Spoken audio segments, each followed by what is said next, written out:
اعوذ باللہ من الشیطان الرجیم بسم اللہ الرحمن الرحیم رب اشرح لی صدری ویسر لی امری واحلل عقدۃ من لسانی یفقہوا قولی رب زدنی علما۔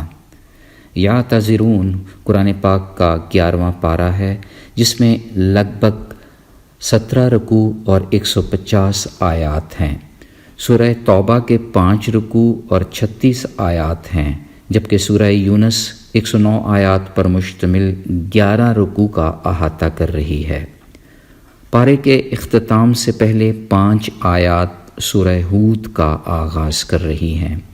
قرآن پاک کے اس 11ویں چیپٹر کو میں نے ڈیوائن ڈیسیژنز یعنی ربانی فیصلوں کا نام دیا ہے۔ اللہ جب اپنے فیصلے صادر کرتا ہے تو پھر کسی اور فیصلے کی اہمیت باقی نہیں رہتی۔ منافقین سے متعلقہ فیصلے، فرعون کے غرور کو مٹانے کے فیصلے، بددعائیں قبول نہ کرنے کے فیصلے رب کی ربوبیت کی واضح دلیلیں ہیں۔ پہلے رکوع میں منافقین کی جھوٹی قسموں اور غلط عذر کا ذکر ہے۔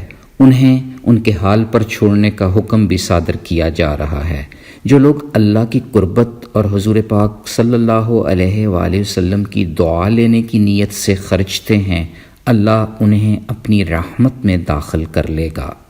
دوسرا رکوع مہاجرین، انصار اور ان کے پیروکاروں سے رب کی رضامندی کا اظہار کر رہا ہے، جنت کے باغات کی بشارت پیش کر رہا ہے۔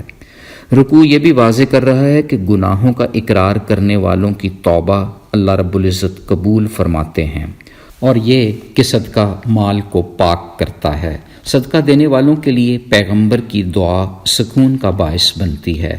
منافقت پر کھڑی مسجد ضرار اور تقوی پر تعمیر کی گئی مسجد قباء کا ذکر بھی اسی رکوع میں ہے۔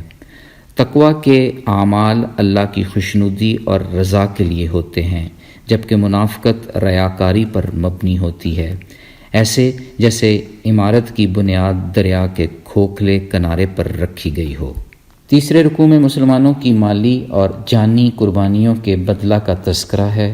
سچے مسلمانوں کی خوبیاں بیان کی جا رہی ہیں کہ وہ عبادت کرنے والے، حمد کے شوقین، روزہ رکھنے والے، رکوع اور سجدہ کرنے والے، نیکی کا حکم دینے والے، برائی سے روکنے والے، اللہ کی حدود کی حفاظت کرنے والے، ان سب کے لیے خوشخبریاں ہیں۔ یہ بھی علم میں آ گیا کہ زمین و آسمان کا بادشاہ ہی زندگی اور موت دیتا ہے، اس کے علاوہ کوئی اور دوست نہیں ہو سکتا۔ چوتھے رکوع میں غزوہ تبوک میں پیچھے رہ جانے والے صحابہ کرام کا ذکر ہے۔ بے شک اللہ تعالیٰ بہت زیادہ توبہ قبول فرماتے ہیں۔ جہاد فی سبیل اللہ کے ساتھ ساتھ دین کا علم سیکھنے اور سکھلانے کی ترغیب بھی اسی رکوع میں دی جا رہی ہے۔ پانچواں رکوع سورہ توبہ کی آخری 7 آیات کا احاطہ کر رہا ہے، جس میں جہاد اور نفاق کا تذکرہ ہے۔ منافق کسی نہ کسی آفت میں پھنسے رہتے ہیں، نہ توبہ کرتے ہیں نہ ہی عبرت پکڑتے ہیں۔ اللہ نے بھی ان کے دلوں کو قرآن سے پھیر دیا ہے۔ پارے کا 6واں رکوع اور سورہ یونس کا پہلا رکوع قرآن کی حکمت پیش کر رہا ہے۔ واضح ہو رہا ہے کہ باری تعالیٰ نے زمین و آسمان 6 دن میں بنائے، ہر کام کی تدبیر وہی کرتا ہے۔ رکوع یہ بھی واضح کر رہا ہے کہ ہر انسان کو اللہ کے آگے کھڑے ہونا ہے۔ ایمان اور صالح عمل کرنے والوں کا بہترین انجام ہے۔ سبحان اللہ، اہل جنت کی تسبیح ہے۔ 7ویں رکوع میں یہ بات کھل کر سامنے آ گئی کہ اللہ اپنے بندوں کی بد دعا جلد قبول نہیں کرتے۔ ابو داؤد سے مروی ایک حدیث ہے کہ رسول اکرم صلی اللہ علیہ وآلہ وسلم نے فرمایا، تم اپنے لیے یا اپنی اولاد کے لیے یا اپنے مال اور کاروبار کے لیے بد دعائیں نہ کیا کرو، کہیں ایسا نہ ہو کہ تمہاری بد دعائیں اس گھڑی کو پا لیں جس میں اللہ کی طرف سے دعائیں قبول کی جاتی ہیں اور وہ تمہاری بد دعائیں قبول فرما لے۔ پھر اس رکوع میں یہ بھی واضح ہو گیا کہ انسان کو پریشانی میں اللہ ہی یاد آتا ہے۔ 8ویں رکوع میں انسان کی احسان فراموشی کا بیان ہے۔ دنیا کی زندگی بارش کی سی ہے، آسمان سے برسی، زمین نے رونق پکڑی اور لہلہا اٹھی۔ مزید یہ کہ سیدھی راہ اللہ کی چاہت سے ملتی ہے۔ اللہ اور بندے کے درمیان گواہی رب کی ہی ہے۔ نویں رکوع میں مشرکین بھی اللہ کی ربوبیت کا اقرار کرتے دکھائی دے رہے ہیں، جھوٹے معبود بے اختیار ہوتے ہیں۔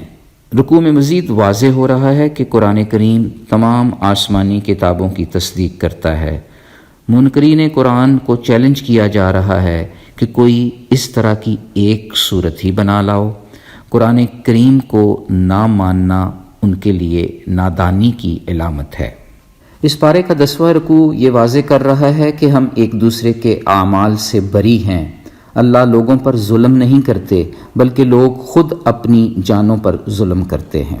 صحیح مسلم کی ایک بہت ہی پیاری حدیث قدسی ہے، اے میرے بندو، میں نے اپنے اوپر ظلم کرنے کو حرام کر لیا ہے اور تم پر بھی آپس میں ظلم کرنا حرام کر دیا ہے، خبردار ایک دوسرے پر ہرگز ظلم نہ کرنا۔